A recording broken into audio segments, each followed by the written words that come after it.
Welcome back. I'd like to now graph f of x equals x cubed. We call this a cubic function. And as I mentioned in one of the previous videos, the higher the exponent, the faster that the graph is going to grow in terms of y, or in terms of its height. So let's see how this will play out. So let's again choose a negative value or values here. Let's choose 0. And then let's choose a couple of positive values. You need more than 3 points to graph this function just by its nature. So let me start with -2. So f of -2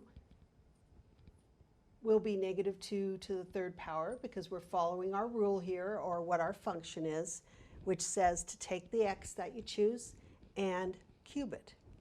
So -2 to the third power is -2 times -2 times -2, and be careful, we're not adding here, but we're multiplying.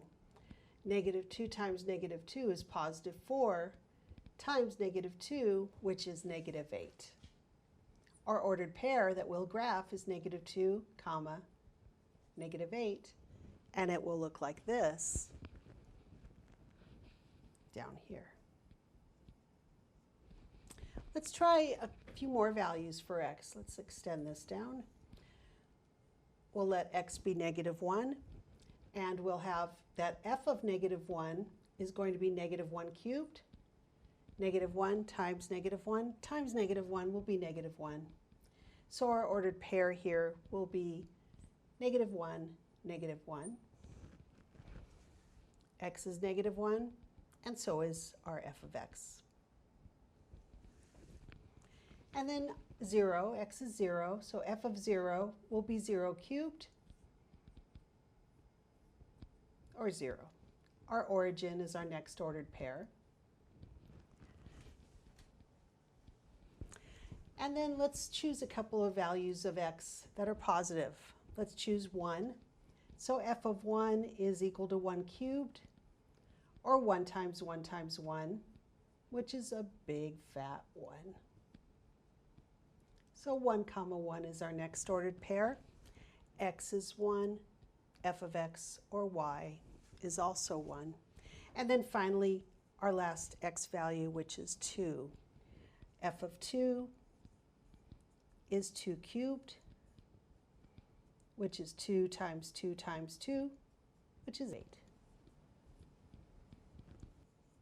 So 2 comma 8 is our last ordered pair. X is 2, f of x, or y, is 8. And so let's go ahead and graph this function.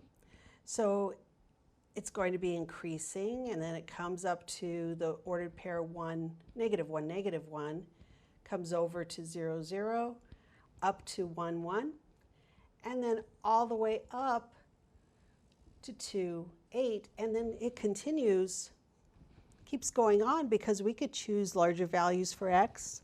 We're just limited right now by our graph board, but we could calculate 3 cubed, which would be 3 times 3, which is 9, times 3 is 27. You can see I've only gone up to 8 here, so I can't really graph anything higher than this. Same goes for down here, but the graph would continue on. So nonlinear, but it makes this little bump here, this little switch, kind of changes its slope or direction. I hope this helps, and I'll see you next time.